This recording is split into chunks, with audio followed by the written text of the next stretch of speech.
Hey guys, what's going on? It's Omrecker, aka Mass Gamer on YouTube. You may recall that I made some videos of a little game called FTL not too long ago. At that time, the game was in an alpha state, and the founders of the company that made the game, Matthew Davis and Justin Ma, were doing a Kickstarter campaign. So that was captured with alpha footage. This here is beta footage. The beta is just about to go live to Kickstarters. It's not out just yet as of this recording, but it will be within hours, literally. But you can see here that there's several more ships now that players can access, and each one has an unlock condition. The only one I was asked not to show was this Mantis cruiser here, but otherwise I was able to show some of the other unlocks that I got, and eventually I would like to get some guides up on how to get them. What's interesting though is that you can now do a little bit of customization. For example, you can rename your ship, you can rename your crew even individually. Some types of crew members, at least for the humans, you can change the little portrait between male and female. I have not seen that though on the other aliens yet. You also see that there's a color tab, although I'm not sure what that's for yet. Some things though cannot be changed, like for example the weapons or the augmentations. Players just have to live with those, at least until retail. But each ship is different. Like this one here is a stealth ship. This thing comes with a beam at start and a dual laser. It also has a couple augmentations that help it with survival, because if you look at the little bars above it, you'll see that the ship doesn't have any shields at all. So when you get going, you have a cloak, but not shields. And then there's this other ship here that was originally created by the NG race in the game. And this ship does have shields. It also has a drone system to start. It has an augmentation for NG Medbot dispersal, but what really sets it apart is the fact that it has ion blast weapons, which allows it to disable systems. Being able to disable the systems really changes up the way that you play the game, more so than lasers or beam weapons, because now you've got a chance to actually knock out shields temporarily, or cloaks, or even weapon systems. Whatever you want to disable, as long as you can get past the shields, you can disable things. Shops are back too, where players can run into a variety of different types of shops that are scattered through each sector. Sometimes there'll be as many as 2 or 3. I think I once even saw 4. Other times you'll be struggling to find a shop just when you need it to get repairs or supplies. What else is interesting is that players can now purchase cloaking devices, crew teleporters, things that were locked out in the alpha. Now they're available for purchase. They are pretty expensive. And with the cloaking ship in mind, which already has a cloak, it can purchase a shield, but shields are even more expensive than what you're seeing with the cloaks. Crew teleporters will allow players to transfer their crew over to another ship, up to 2 at a time, and then upgrades can reduce the cooldown. Cloaking device can be upgraded as well, up to 3 tiers, where the cloak lasts for longer periods of time. With the sell tab, players can sell their equipment, get some scrap back. Usually it's about half the value of the item, and then you can apply that towards things like repairing your ship, getting yourself some more fuel, some missiles, drones if you want them, or anything else that's being carried by the shop. The ship upgrades tab has changed a little bit visually, but it's still about the same, where you can purchase more power bars, which are represented visually, and upgrade your systems. Once the systems are upgraded, players can see the changes in the lower left and lower right parts of the screen, which show your systems, how many bars they have available, and where your power is allocated. Combat is still very much the same as it was in the alpha, in that you're still managing your crew, your weapon systems, your shields, your power allocation, and if you have it, a cloak or even your crew teleporter. But really, ultimately, what we're trying to do is to get the enemy to either surrender, to explode into tiny bits, or to just simply try to jump away. And those outcomes are the primary outcomes that you're going to run into while you're playing this game. While this is all happening though, you've got to take care of your ship.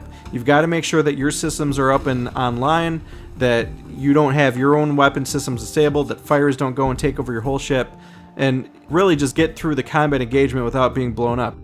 There are a number of situations that you can run into when you're playing this game, and there's also quests that you'll be assigned. There will be distress calls, there'll be traps. There's just a wide variety of situations already in the beta, and it's been expanded beyond what was seen in the alpha. I'm also told by the developers that they're going to continue to add more encounter types, different types of sectors, maybe even other aliens. I know that there's going to be at least one that's tied to the Kickstarter, but yeah, there should be more variety than even what you're seeing here in the beta. And already though, there's still a good amount. For example, this one here that you're seeing, now I'm not going to spoil it, but it's part of a quest line that actually helps you unlock a different ship. And in this, you do face off against tough opponents. They're not quite like the boss encounters you're going to have towards the end of the game, but it is still a pretty decent challenge and something that not everyone's going to be able to get through right away on the first try. But you'll see though that some of these ships, especially as you get closer and closer to the end, they do have upgraded weapon systems, they have upgraded shields, where you've got to punch through several at a time. If you don't have missiles, you have to rely on your beam weapons, and you also have to avoid a lot of incoming fire, sometimes even invaders at the same time. And really, it can get quite hectic, but you got to try to pull through it because usually there's a significant reward waiting on the other side of most of the tough encounters in the game. Once your game is wrapped up and you've completed it or you've died, there's now a scoring system, and also it does keep track of top score stats, not just about your existing game, but also totals in all your games. Let's talk though about some of the other ships, because I'm sure that's what a lot of you guys want to see, especially those of you that have played the alpha. So let's talk about the stealth ship first. As mentioned before, it does not have any shields at all, but it does have a cloaking device when it first gets going. Now, the cloaking device itself is very valuable, but odds are, even against lower end ships, you are going to take a decent amount of damage during your initial encounters. And this is partially because of the fact that your cloaking device starts at level 1, so your cloaking time when you activate it is minimal compared to what it is when it's at level 2 or even 3. Additionally, while you do have some engine upgrades to start with that do give you some level of evasion, you still have to deal with things like beam weapons and drones. Additionally, even when you do have some extra evasion, only evading 20% of projectiles still means that you're going to take 80%, and they are going to cause damage to your hull, to your systems. They're going to break out sometimes with fires, or if they're heavier weapons, they could even breach your hull. Once the stealth ship though starts getting upgraded, for example with a better cloaking system, its survivability definitely goes up. And to even enhance that further, there is a module out there specifically for stealth systems that allow you to fire weapons without disrupting your stealth time. Without it, anytime you use any of your weapons, the time that you're cloaked reduces. But with that module, you actually get to stay cloaked without it having any impact at all, and it makes a significant improvement overall. The stealth ship can also get shields, as mentioned. They're 150 though in price, and once you get them, you still have to go through the process of leveling up those shields as well. So you've only got the one bubble that you see with the other ships right when they start the game in Sector 1, whereas the stealth ship does not have that luxury of being able to grow the shields through the earlier sectors. The NG ship, on the other hand, does start with shields, and it does also have drones, so its survivability is pretty decent early game. The difference, though, is that it does not have any weapons at all that deal damage, at the start at least. It can get some later, but at the start, it's completely reliant on drones to damage ships. The ion blast weapons only go as far as disabling different systems on the enemy ship.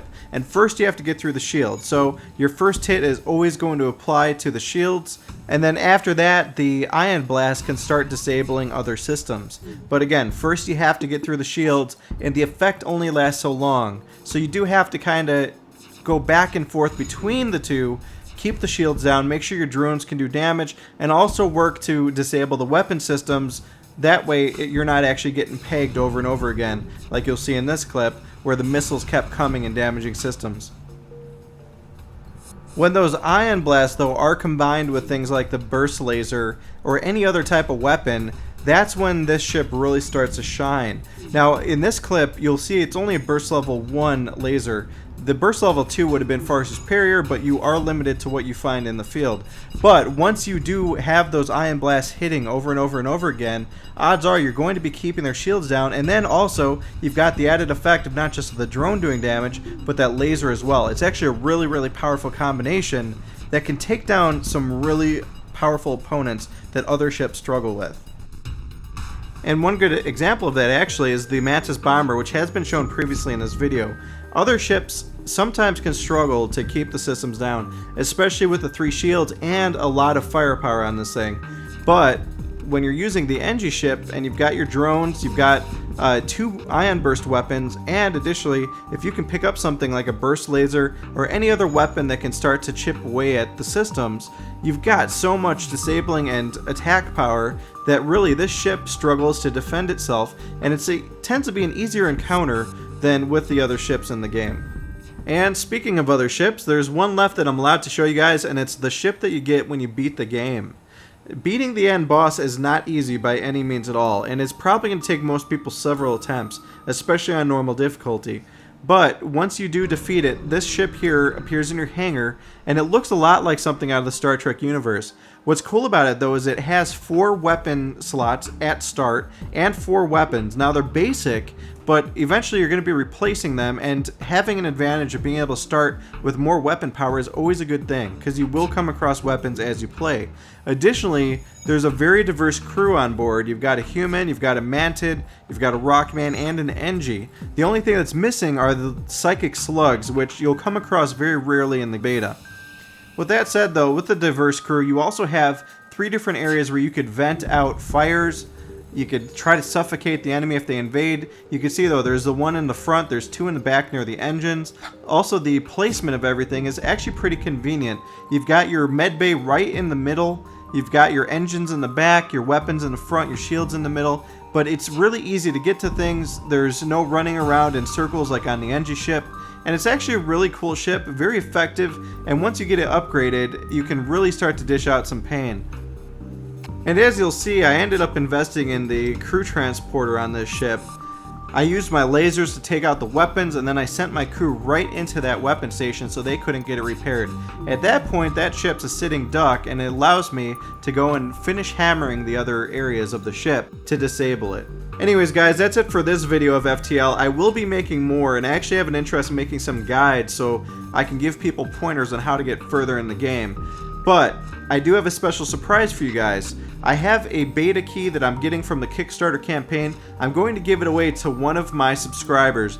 The only thing you've got to do is just leave a comment here. Once this video hits 10,000 views, which shouldn't take too long, I will be giving away the key to one of my commenters. This is the only way to get into the beta. They are not making this available to anybody else. And of course, if you guys would please like, comment, and subscribe, I'd appreciate it. And of course, tell your friends about my channel. That's always cool when you guys do that. But anyways, stay tuned for even more giveaways as well. I've got keys for Smite, Counter-Strike Go, and Dota 2 that I'm going to be doing giveaways on soon as well. So thanks for watching guys, I'll see you next time.